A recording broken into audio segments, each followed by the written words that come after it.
Hi, friends. I've been meaning to talk for quite a while about one of my favorite aspects of simulations in Houdini, or rather, I should say, one of my favorite solvers, which is flip and flip fluids.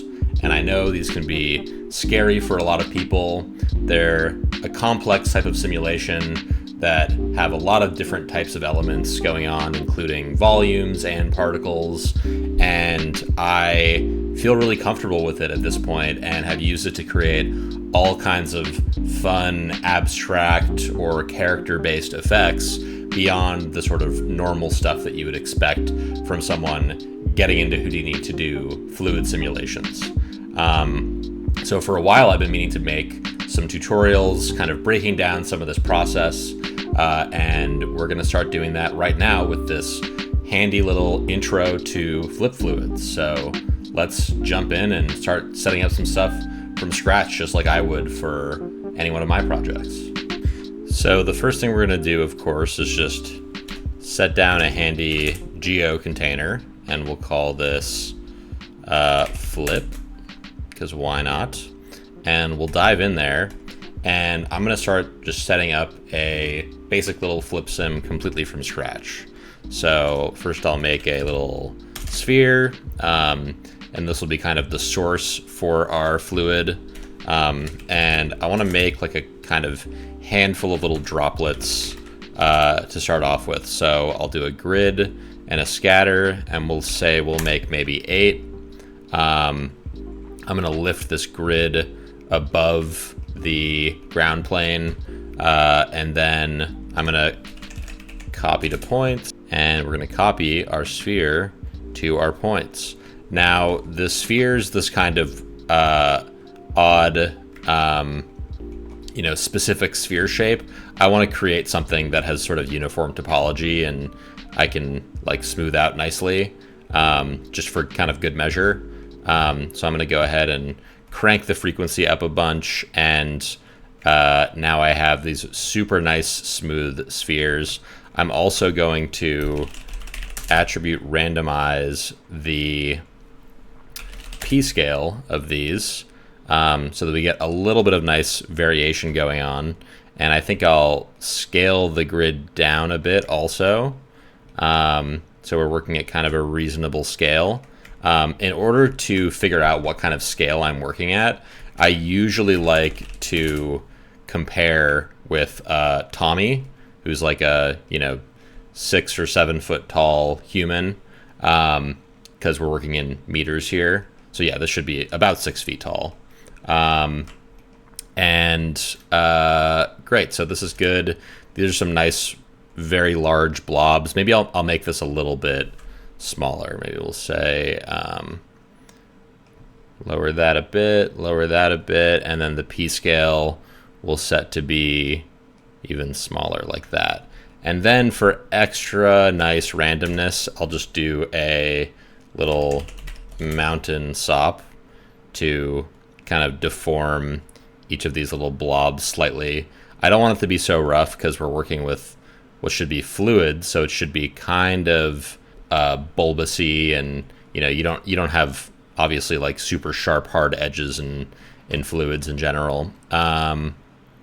And yeah, I think this is a good starting place. So this is very basic. Where do we go from here?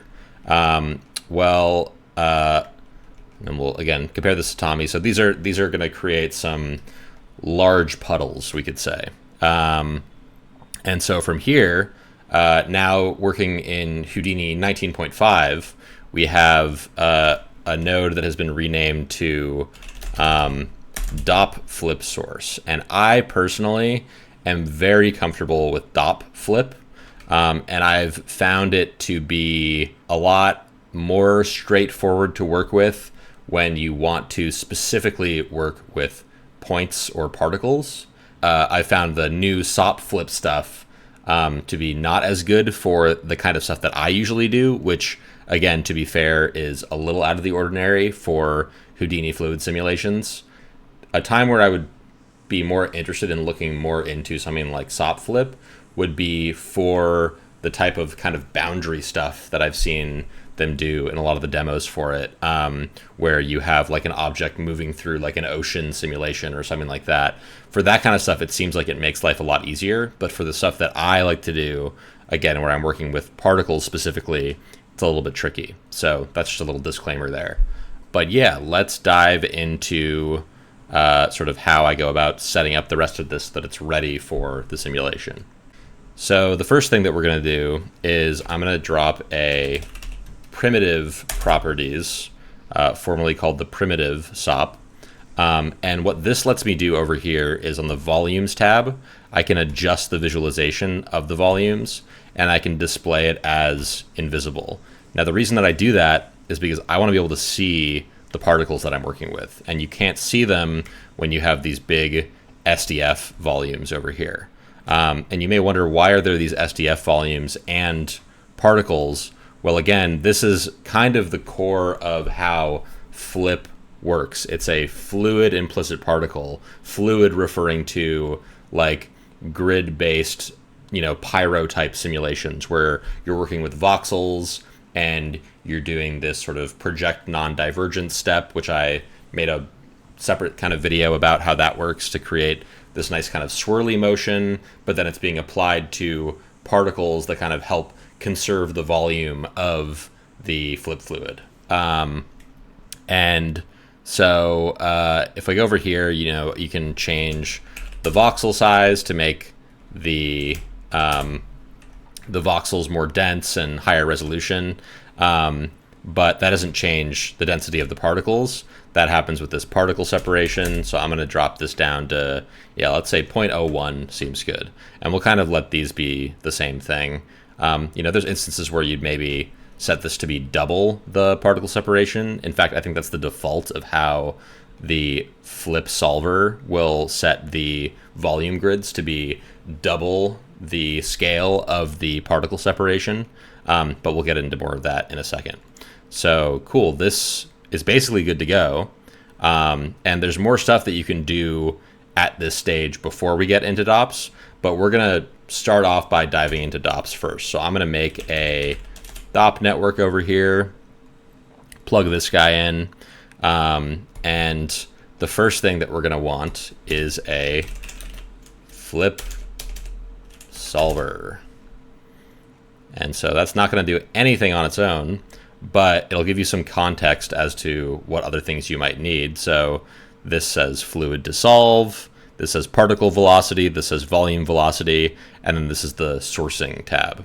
So the fluid dissolve is a little bit misleading, but what you basically just need there, just like any DOP setup, is a DOP object or a FLIP object in this instance. So we'll plug that in, and this nice friendly grid of giant balls will show up, which I'm not generally a fan of. And on the FLIP object node, you can go in here and see it has kind of this default fluid object that it's bringing into the simulation. I don't want any of that, so I'm just going to get rid of that. Then one other thing worth pointing out, though, is that the way it's representing this FLIP fluid here is as these giant sprite balls. If we go to the guides tab over here, we can change the visualization from sprites to particles, which is what I always like to do. So now we can see this is a nice, cute little grid of FLIP particles, and you can play it and nothing will happen. If you add like a gravity force down here, you'll see it'll fall, and it does, behave like FLIP fluid. But again, we don't want to start with this shape.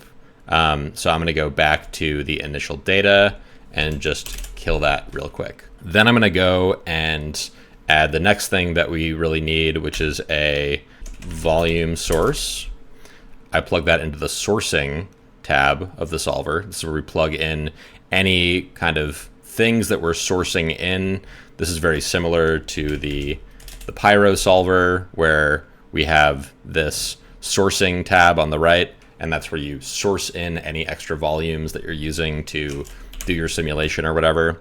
So I'm going to go into that. I'm going to say use the first context geometry, which means grab the geometry from the first input of the DOPNet. But still we're not seeing anything, and that's because it's not set to create any particles or fields.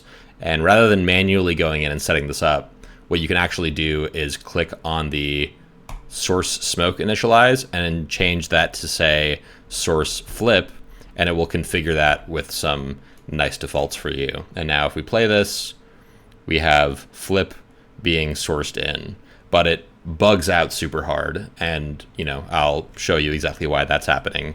But basically it's bringing in this surface volume, which is invisible. You're not seeing it in the sim. We could turn it on if we wanted to visualize it over here in the guides tab and say surface, and on the visualization tab, turn that on, and then you'll get this really low res surface. Now the reason that this stuff is so low res is because the particle separation and the grid scale over here are controlling the resolution of our flip sim. So as you saw before, I set the particle separation up here very low to 0.01, so it's 10x where it is over here. And this grid scale is basically saying make the voxel size of the surface or whatever other volumes we're working with 2 times whatever the particle separation is. So if we lower this to 0.01 also, you'll see now we have much more detailed goopy stuff, and that includes both the surface volume, which is now going to be 0.02 units per voxel because of, again, the grid scale. So I'm going to go ahead and take this, copy this parameter, and paste relative references into the particle separation here. So if we change the resolution down in DOPS, it will also change it up in the SOP level. And just for good measure, I'll do the same thing as well in the voxel size. And I'll also take the grid scale, which generally I would never change the grid scale. There's very rare instances where I might, but just if you want to set this up correctly, technically, you can not paste values. You can paste relative references, and now it's saying grid scale times particle separation, and we're good. Something wonky happened up here where the particle separation got set to 2 somehow. So yeah, anyway, now we're good here. We have a nice little start of a simulation.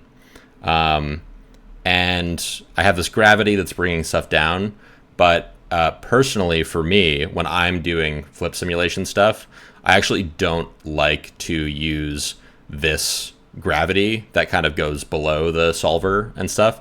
I'd rather use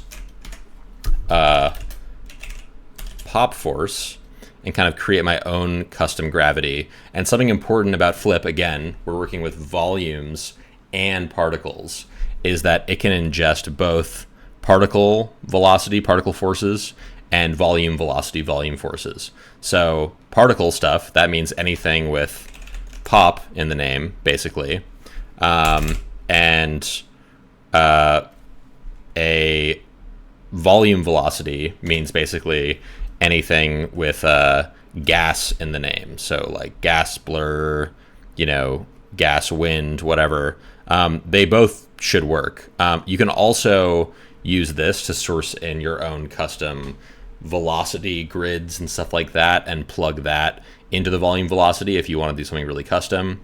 But that's beyond the scope of what I want to cover in this kind of intro video. One other thing you might notice is that, and yeah, I'll set the force to be like -9 here. I don't know if this is true, but I've heard that these pop forces and stuff are multi-threaded, whereas the regular like gravity force and the ones that live under the flip solver or the other solvers are not multi-threaded. Again, don't know if that's true, but it's part of the reason I've chosen to go with using these pop forces instead. But also you have a lot more control over these pop forces. Like I can write little expressions that say like, and this is actually really handy, is these little preset scripts in here, like orbit the origin, right? And now it's gonna, create this new force that's kind of orbiting the origin, and that's pretty sweet. It's pretty basic setup, honestly, just using like a cross product of the position and this up on the y-axis vector, and then multiplying that by the length of whatever force you have up here. So essentially in here, you're just controlling the magnitude of this. But anyway, I don't want to get too deep into that. I just want to basically create a simple gravity, which is very easy to do just by setting this to -9 or whatever. And then I'm going to turn off that surface visualization. I just want to see these particles. But I was going to say, one other thing you'll notice is that we're emitting from this source every frame. And maybe we don't want to do that. Maybe we want these blobs to just be nice little blobs that only emit on the first frame.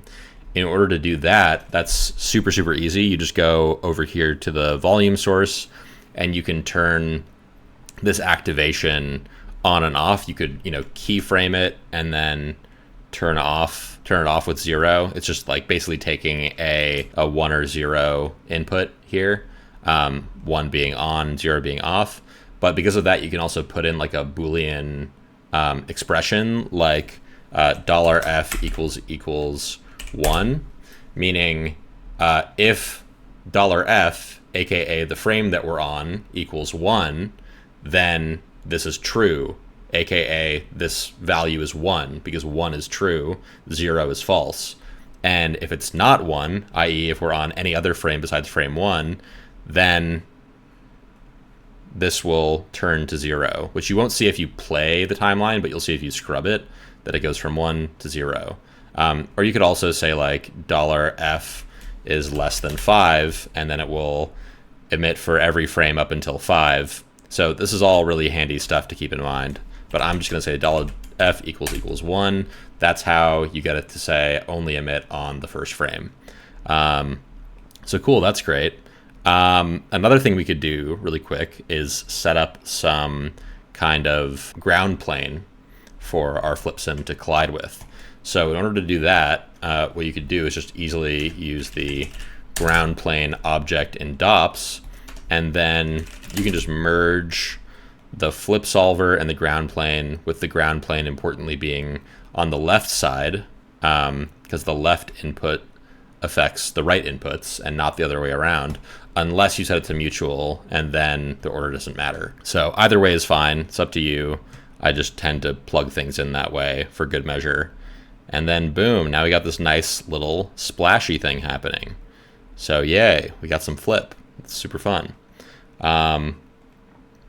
And that is a good way to go about setting up your very first flip simulation. But there's a bunch of other stuff that I want to kind of touch on in this intro video.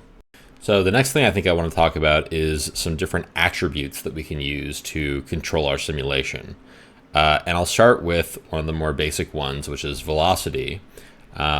Because velocity, you can basically use this way in any kind of simulation. So what I'll do is use a attribute noise,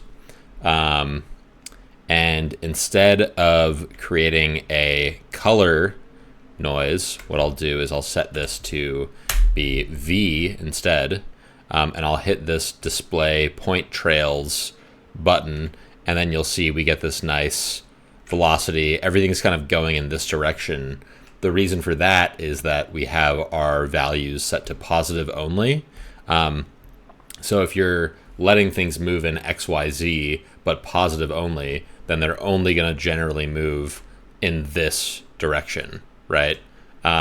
Versus if we do zero-centered, they'll get to kind of move wherever, and we can change the amplitude, we can change the element size so they become more random. And so you'll see if we, do something like this, and then we play our simulation in here, I'll turn this off, we instantly get, some flinging flip around, and that's pretty nice. Alternatively, to doing something like this, what you could do is something like, do some kind of animation on our initial shape. So what I'll do is maybe like I'll spin this guy around, and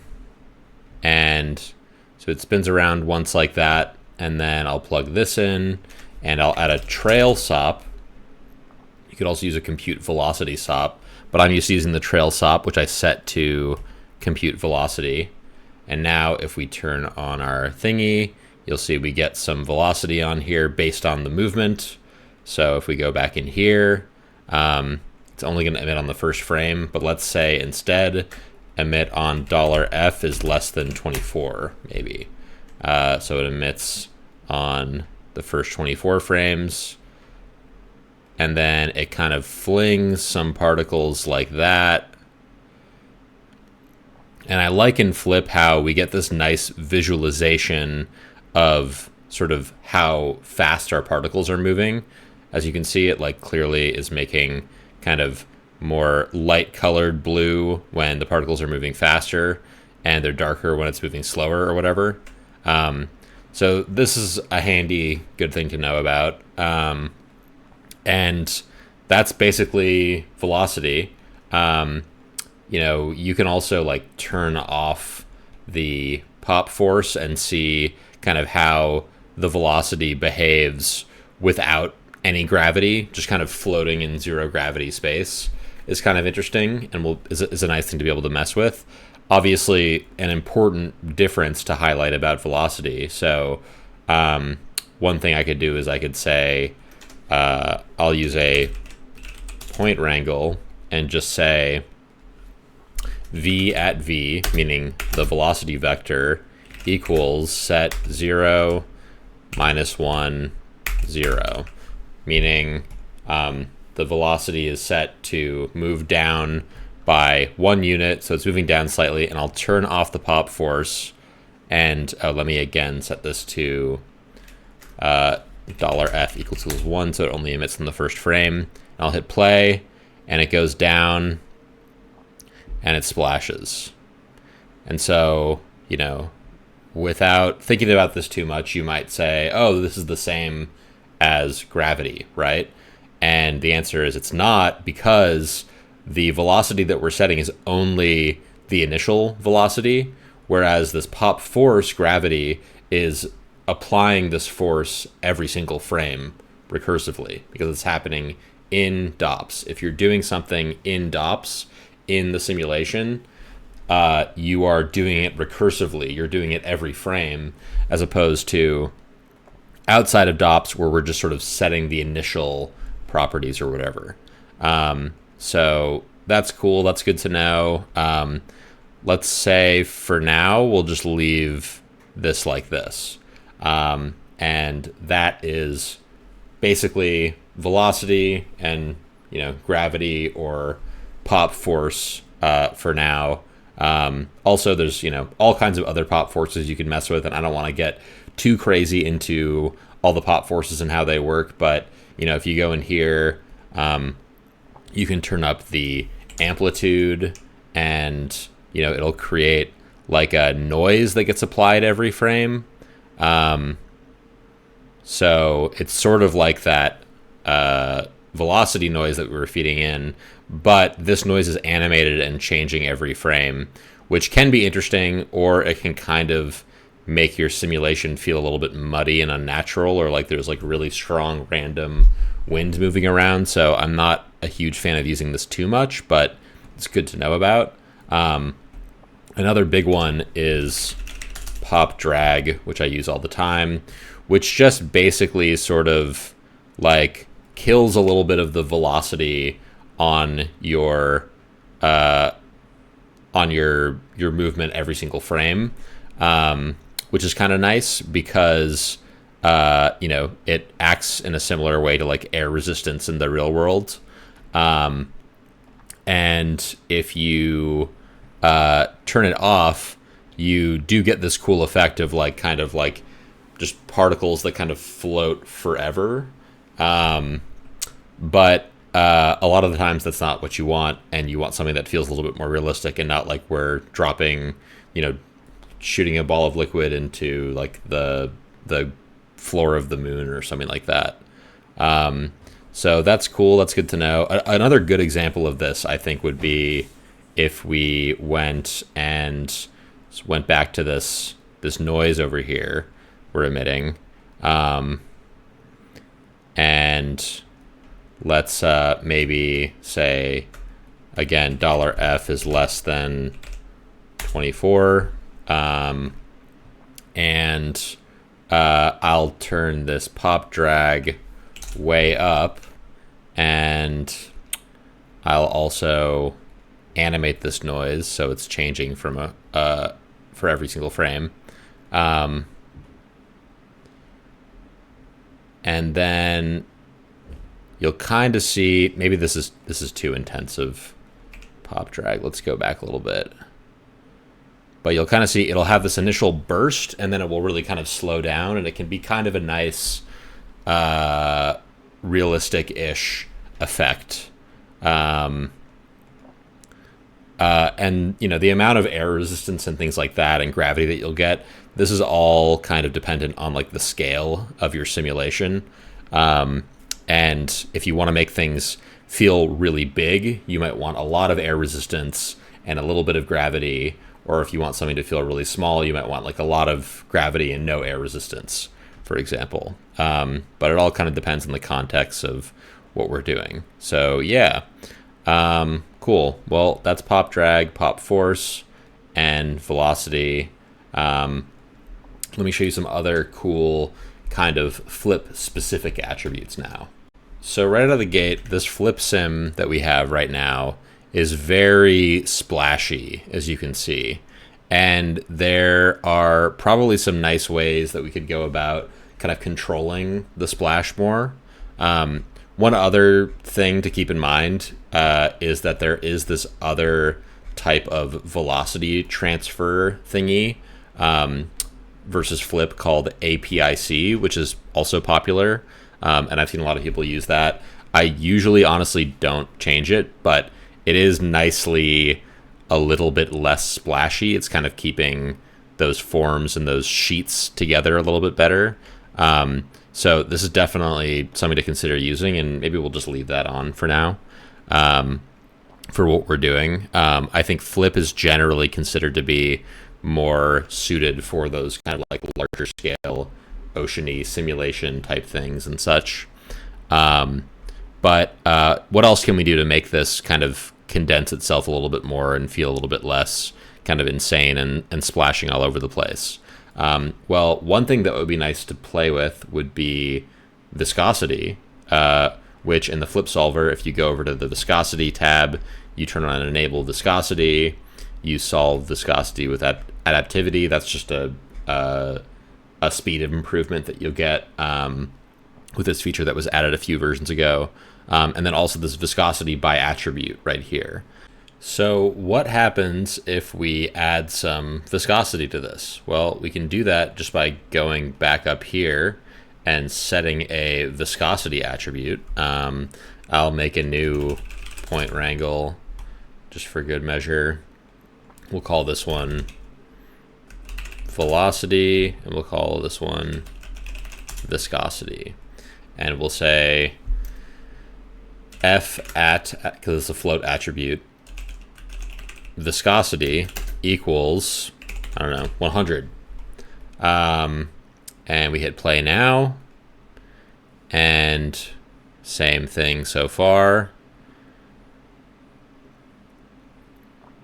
And it hits the ground, and it just goops up like that. So you get a lot less kind of dynamics. It kind of hardens the liquid in a way. And hopefully from this, you can kind of see how I would go about making something like this Voronoi fruit juicy simulation, where there's parts of it that are very viscous and hard, and parts of it that are very, very juicy and have basically zero viscosity attribute. So I'm going to quickly set up something loosely similar to that using the attribute adjust float, because again, we're working with this float attribute viscosity. So I have to change the name here to viscosity. And instead of the pattern type being constant, I want to set it to bounding box. And I'll turn on this visualizer here. And I want it to affect the bounding box in the Y direction, I think. Or maybe we'll do the X direction. And what I can do is kind of remap this so that the viscosity values are high over here, and in this middle chunk. And maybe I'll do a similar thing here, just so that there's these kind of bands of high viscosity. And I think I can set this maximum value to be 100. And let's see what happens if we then play this like that. So you can see what kind of happened here is that these red parts really, again, they have that viscosity. They really stick there. And those purple parts are kind of free to just totally fly around without that viscosity that's holding them back. And a good way to kind of think about viscosity also, in my understanding of kind of the way that it's computed under the hood, is that it's basically taking the nearby velocity of the nearby voxels and stuff to the areas where it has this high viscosity. And viscosity is basically a volume grid, which we can see in here if we turn on this visualizer in the flip object.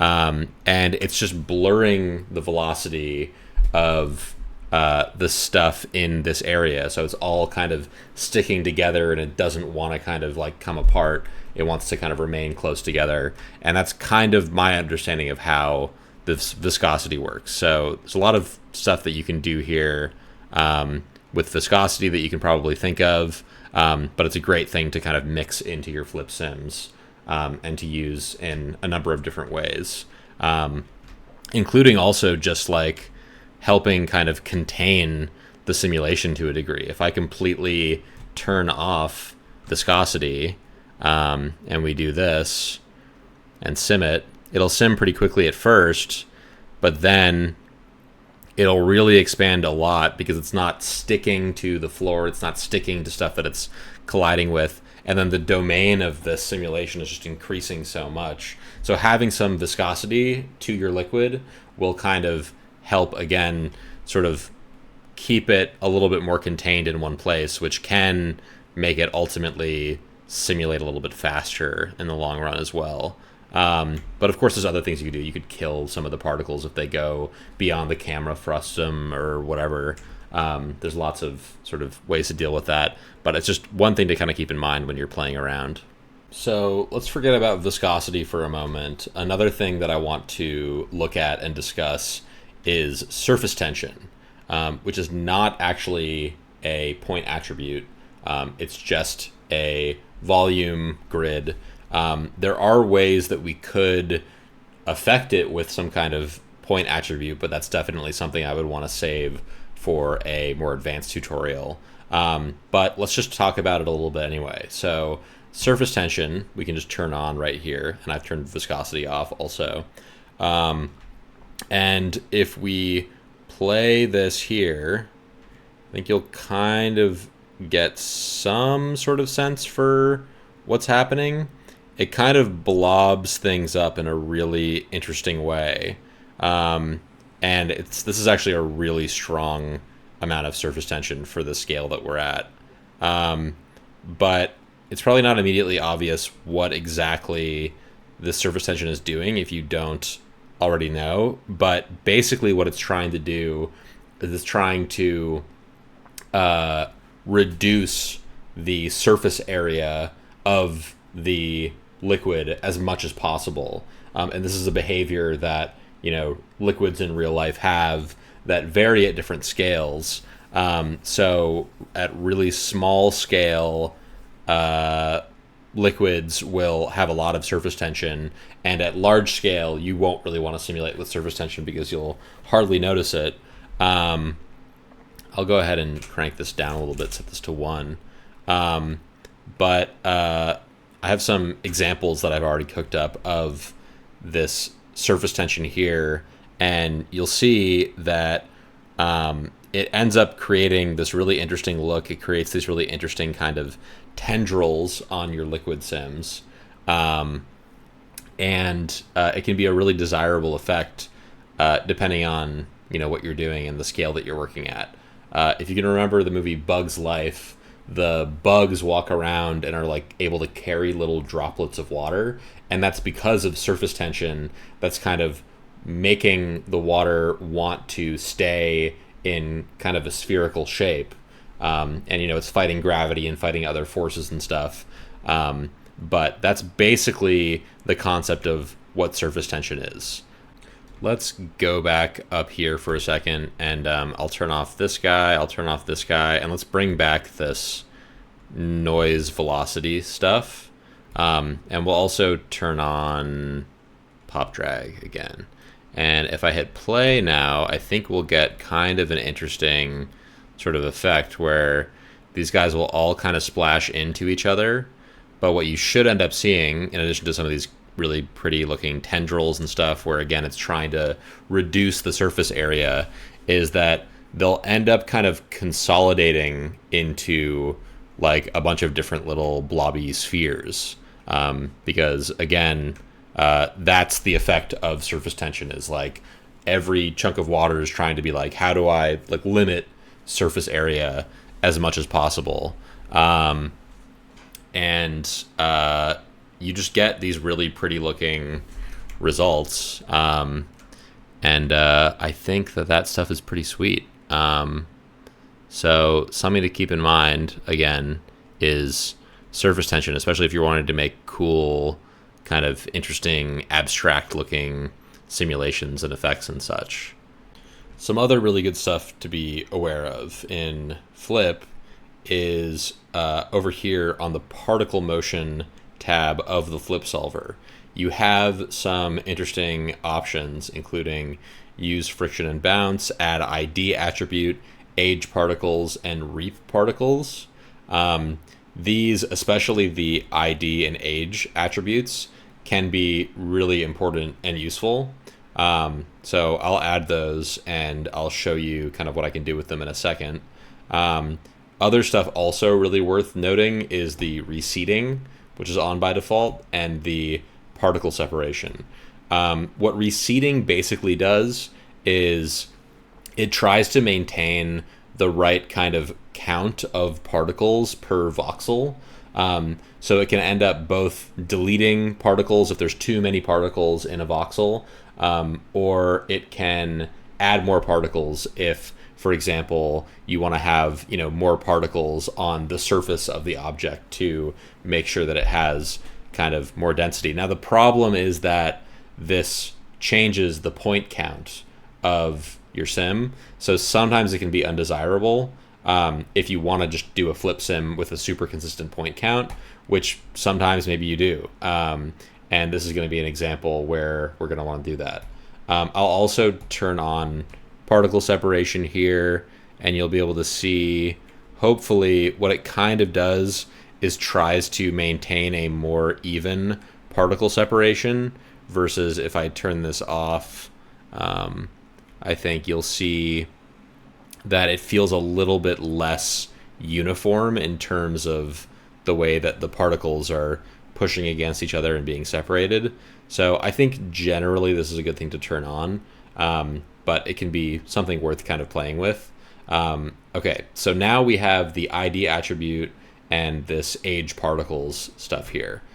Now, if I go back up to something like pop force, let's say, and I turn on the vex expressions here, and I say something like randomize magnitude, that's going to use this ID attribute in here, which by default we don't have with flip, but you do have with pops, for example. And so it's creating this random float value between 0 and 1 for each particle, based on the ID, which is using as like a seed. And then it's kind of fitting that random force between or it's multiplying that force by between 0.5 and 1. Maybe we can set this to 2 instead, so that the differences will be more dramatic. But you'll see now if we play this, you'll get a little bit more variety in the gravity. It's kind of interesting, as opposed to if we don't have that on, then you'll see you're not getting that kind of variety. It's a lot more uniform. Now, realistically, gravity wouldn't really be varied per particle, but it can be like an interesting type of thing to play with. And that ID is going to be consistent on all the particles, even if you're adding more particles throughout here. Sometimes, actually, I won't want to set the ID on the solver, and instead I'll just kind of add that as its own attribute beforehand. And so I'll say up here, for example, I can use an enumerate SOP, I believe, and I'll create an ID attribute on the points, and now I have this ID attribute, which is going to be kind of consistent throughout. And then I could do some fun stuff like, play with this transform node here, for example. And I will make a little null and just call this maybe like animated particles. So I'm moving this thing over here, and then I'm having this simulation in here, which is the same particles that all have the same ID attribute. And then what I could do is use something fun like a pop attract to kind of pull those particles towards that animated version of itself. So I'll say I want to attract 2 points, and I want to grab that SOP path animated particles, and I guess the point group is called particles, so I'll just say that for good measure. And then I need to set this to point per particle, and then it uses that ID attribute, as you can see.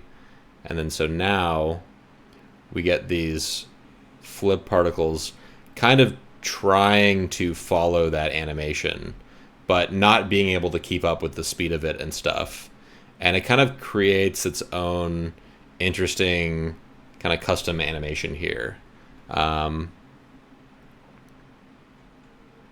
where again it's using that input animation to follow it. I could increase the force scale so that it kind of follows it more closely, but then it will also have this kind of like extra energy in it that it doesn't need, and each particle is trying to get back to that kind of correct spot.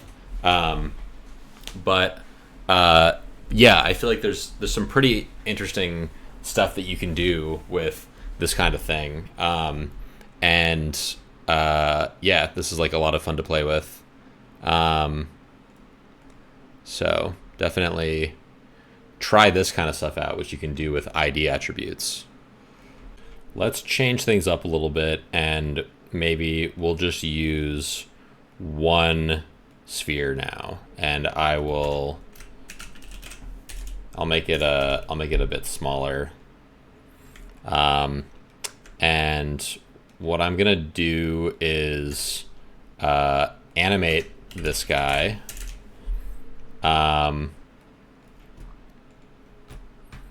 And we're going to get rid of the ID stuff because I don't want to use that right now anyway. So cool, we're good with that. And let's go ahead and keyframe this guy, just kind of like moving around a little bit. And over there. And then maybe back down here. Cool. And I'll go back over to our flip sim, and I'll set this to just emit every frame before, I don't know, 96. And so, cool. That works. Nothing interesting happening really because of the fact that there's not really any forces besides, I think, surface tension and this drag, which is kind of an anti-force in a way. But we're going to make this interesting by adding in some forces / attributes based on age. So we set up that age particles thing here. And if you go out here, we can see we can set a point wrangle, and I can say CD equals F at age. And you'll see, yeah, so I have this age that's kind of increasing, you know, as the particles age. So these particles are older, and these particles that have, you know, 0 age attribute are just born. And so cool, I'll go back into here. And what we want to do is set up one more attribute, which is called divergence, and it's on the volume motion tab. Divergence by attribute, divergence, cool. And then what I'm going to do is I'm going to make a pop wrangle, and I'm going to say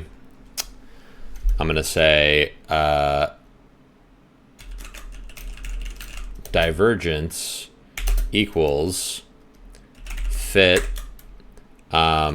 age, and I want to say basically if the age is maybe 0.1 seconds of age,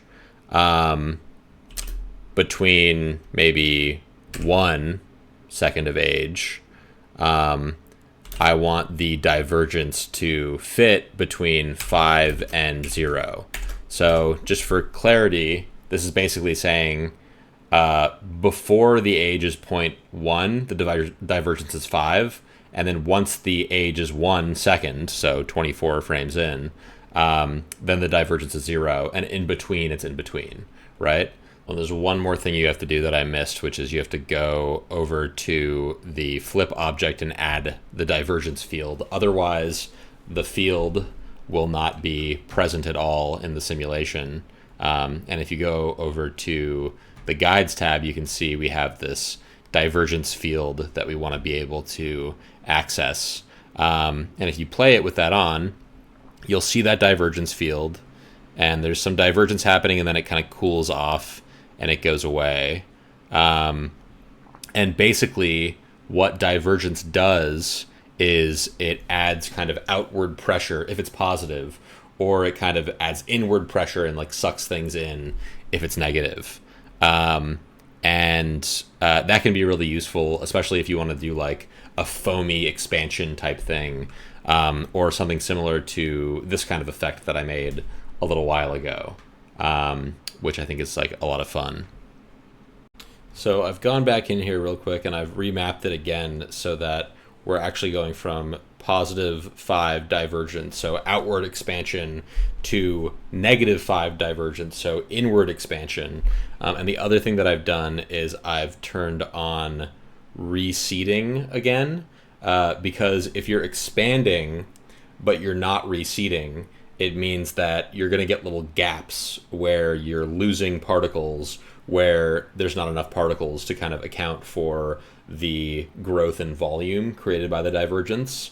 And similarly, on the flip side, if you're kind of collapsing the shape, then it's not going to delete unnecessary particles that have bunched together up beyond like 8 particles per voxel. So then if I play that, this is kind of the result that I've gotten. And it's kind of this fun, interesting, weird little effect that, again, combined with the surface tension is kind of nice to kind of create these weird little like tendrils and, you know, the make it kind of collapse in on itself even more. But yeah, that's basically age driving divergence using surface tension and playing with both positive and negative divergence as well as receding. So I decided to go back to this fun previous thing that we had that I'll use as the example that will mesh for our kind of final bits of this flip intro tutorial. But real quick, I want to show one last really useful attribute for flip and many other things as well, which is the rest attribute, which I'm going to go ahead and apply. I'm going to get rid of the receding, and I'm going to do a rest position up here. And so for anyone who's not already aware, what the rest does is it basically stores the position data, just, you know, it keeps it in this separate attribute that we can refer back to as the original rest. So I'll go ahead and sim this again. And one thing that I really like about using the rest is that we can basically use it instead of UVs as seamless UVs to stick things like procedural textures or triplanar maps or whatever to our geometry, which is really useful for something like flip, where you want to get maybe extra detail from some kind of noise or something, but you don't want to have to, set up UVs dealing with the awkwardness of like UV seams and things like that. So let's go out of here real quick.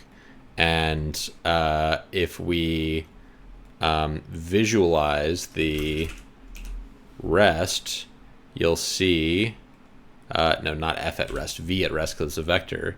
You'll see we get this kind of nice, consistent sort of texture that we could then stick stuff to. Or another better way to show this example off might be to use a attribute noise vector.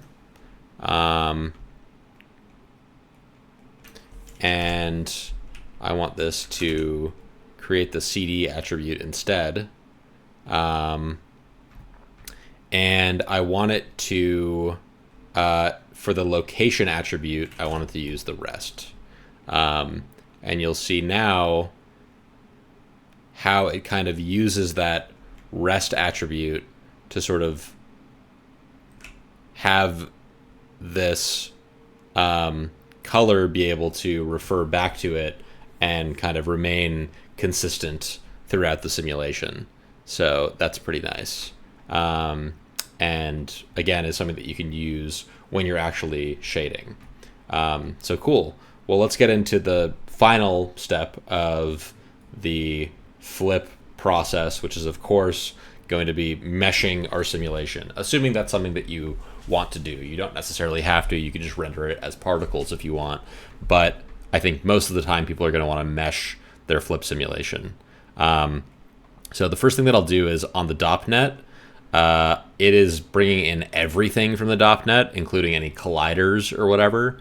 So I want to instead tell it that I only want it to bring anything with flip in the name, which I'll do by typing in flip with the two wildcards around it that basically say, anything before or anything after, as long as it contains flip, it's good. I could also explicitly just say flip object 1, and that's fine. This is how you choose like what you want to get out of your DOP.NET or whatever. So I'll do that, and then I'm going to use the particle fluid surface node, which I am a big fan of. And I'll plug that guy into here, and we don't get anything. And that's, of course, because our settings on here are not matching our settings of our DOP.NET or our flip object. So I'll right-click on here and copy this particle separation value. And again, I will relative reference paste it into here. And now we're seeing this nice flip simulation that's all meshed. So we're good here, right? This looks good. Well, not quite for me. Now, this is, yeah, what it kind of ends up looking like if you were to mesh the flip using just the defaults. And I personally find it's going to be a little bit hard to tell with this example, but it's pretty flickery. And I've never liked the results that I've gotten just default out of the box with these settings.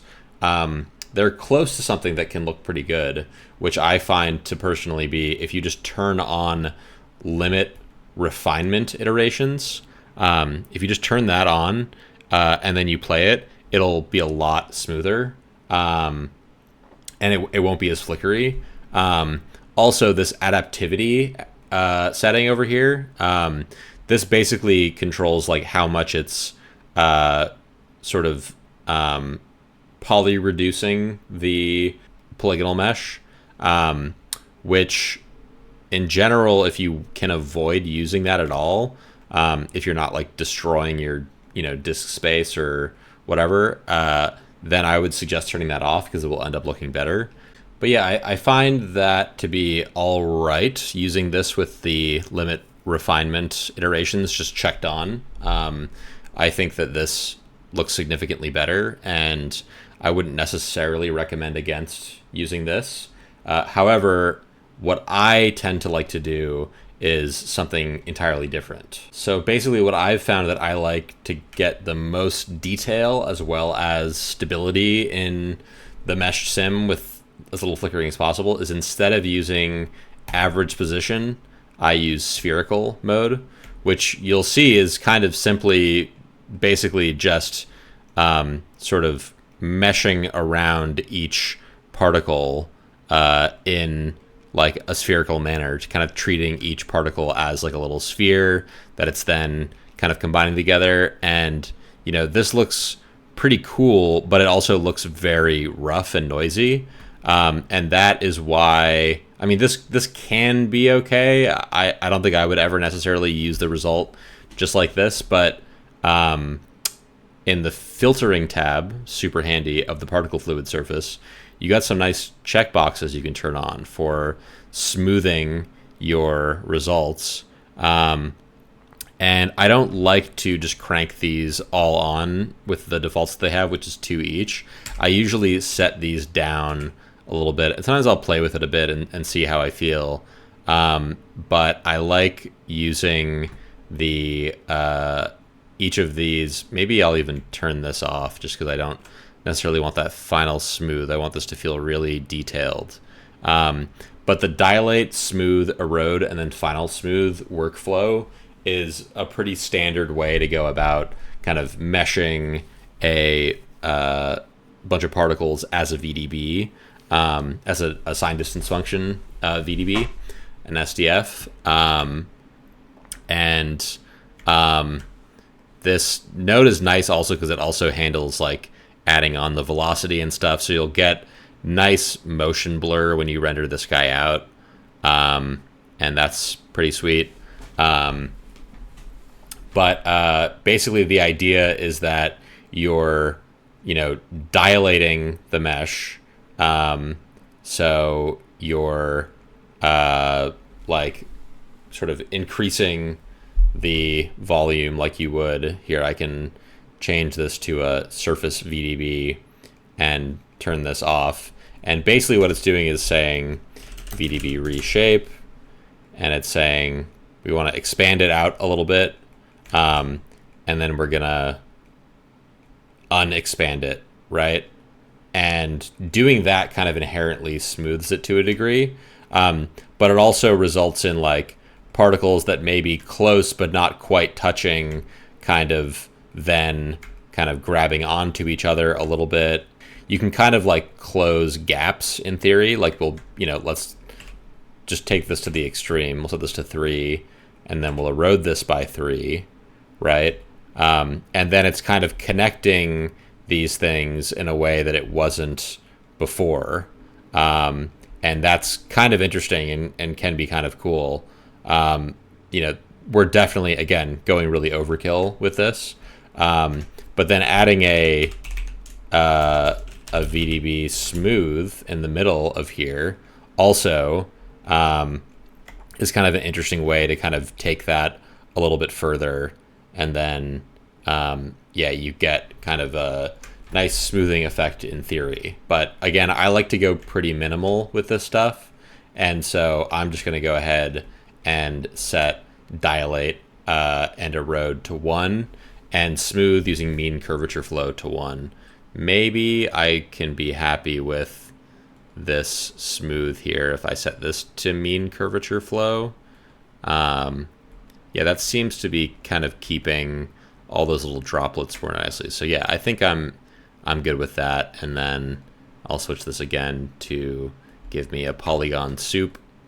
And this is cool. We're ready to render. We have our attributes being transferred onto here. Most importantly, velocity, which we want for motion blur, and the rest attribute, which we want for shading any kind of like noise detail or something on top.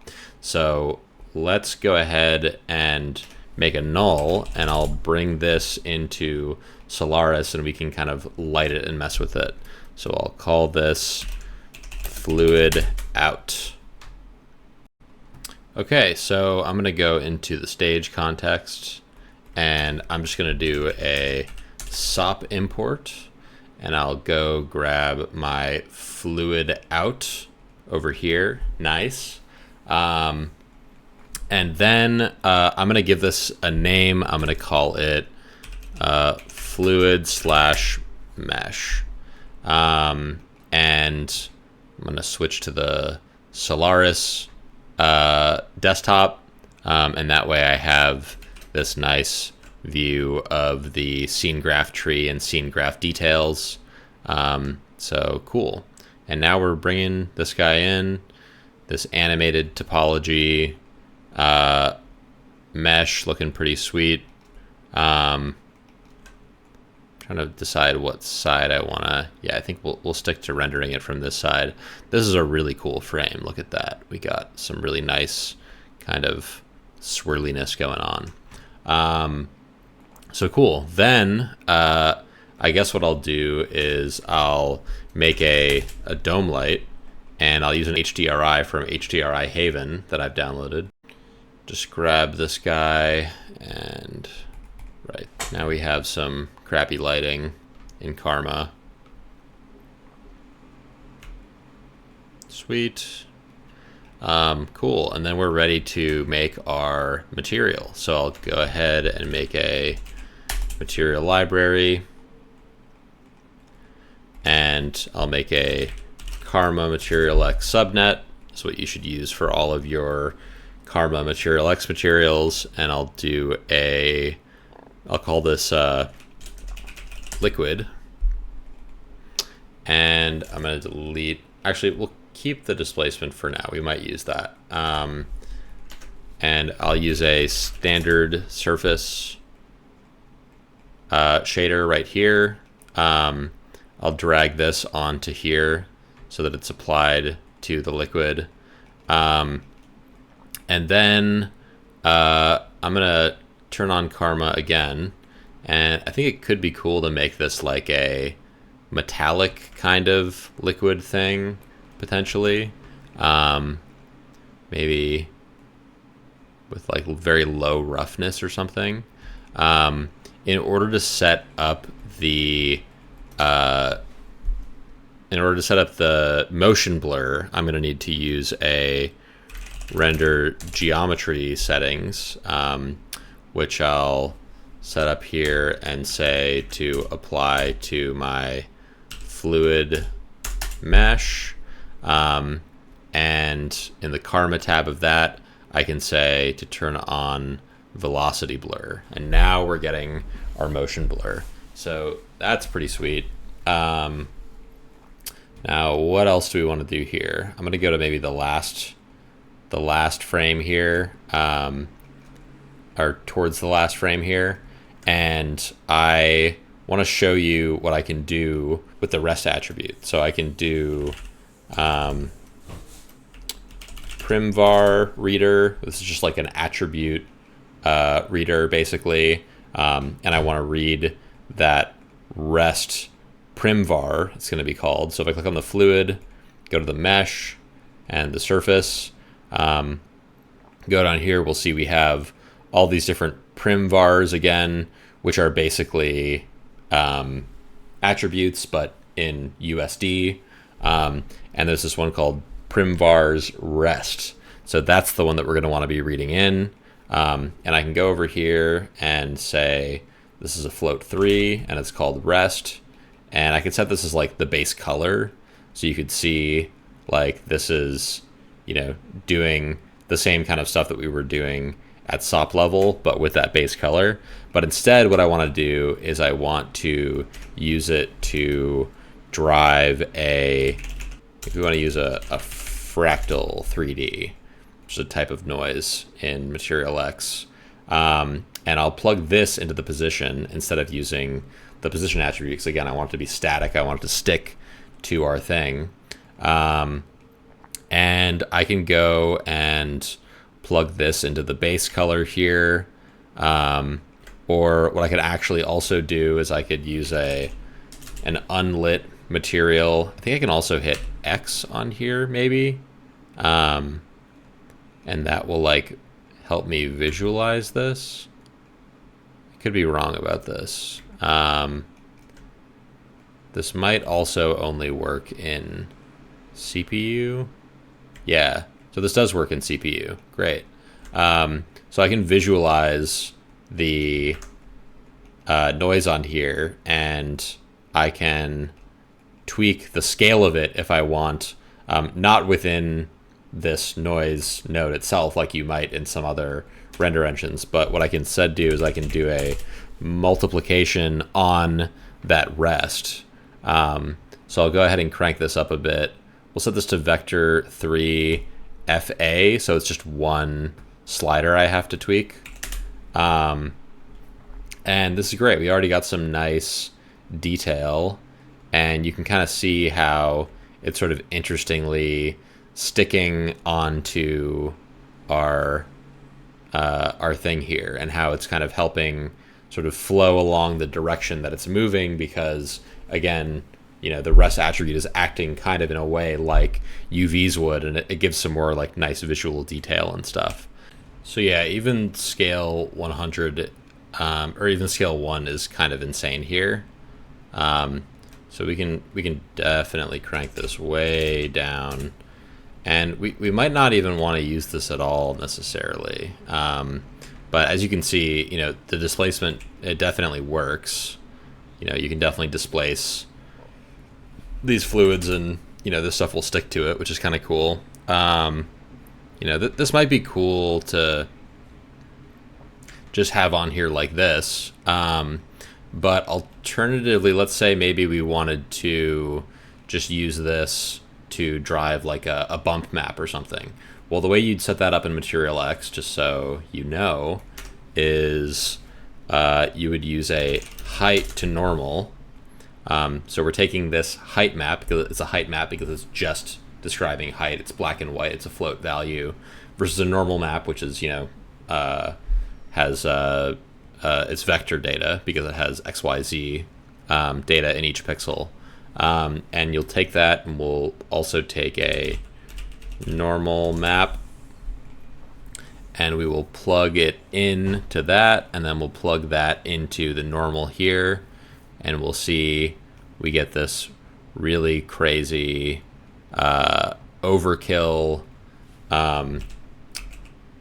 noise messing with the normals a lot. And you can definitely tone this way down in the height to normal, and you get pretty much the same result as we were getting from the displacement. So we might as well just use this and not really mess with the displacement. So I'll just kill the displacement there, and that is kind of cool. So yeah, this is pretty simple, but I think it'll be cool. I think this is going to be a fun little quick render. So we'll finish setting this up real quick, And I'll just create a little camera. I will press Shift F to pick the focus on this guy. If that works, yeah, there we go. And we can lower the f-stop a bit. Make it feel like kind of a macro thing to a degree. You'll notice the background isn't blurring out, and that's because up here I have to set the light to render light geometry, and then it'll blur out and the light geometry will render in the background. I'll also quickly, for fun, add a matte net so we can put a physical lens shader on it and hook that into the camera on the Karma tab. Turn that on, select the lens shader, and it's going to be the matte net physical lens. And then you can go ahead and turn on quadratic curvature, and we get a fun kind of trippy distorted render. I'm kind of too obsessed with doing this right now. It's a little bit silly, but I like it. And now that I've just tweaked this a little bit, let's go ahead and just add a Karma. That's going to make a Karma render settings. I'll use XPU because I have a nice beefy GPU that I want to take advantage of, and I'll set it to 512, 1920. It's already set on the right camera. Set it to render to $OS as the folder, which will make it render to a folder called whatever this is, and I'll call this Shiny Goop V1. And maybe just for fun, also we'll turn up the reflection limit a little bit, just in case there's parts where it wants to reflect into itself a little bit more. And because there's lots of opportunities for reflections in this little setup. And then I'll turn on velocity blur on the render settings because I have that off. And one last really small thing, just make sure it renders the whole frame range. And I'll turn on mplay monitor over here so that I can see the progress as it's rendering in mplay. Boom. And there you have it. Nothing super crazy, but there's, you know, a nice, fun result from this little flip fluid tutorial intro. I hope it was helpful. And I'm excited to dive into some more of this stuff soon, hopefully, and make a little advanced Patreon exclusive tutorial. So if you are interested in that, please let me know if there's specific things that you'd be interested in seeing me cover. But otherwise, enjoy this, and if you make anything cool with it, please send it my way. And as always, thanks for watching, and we'll see you at the next one.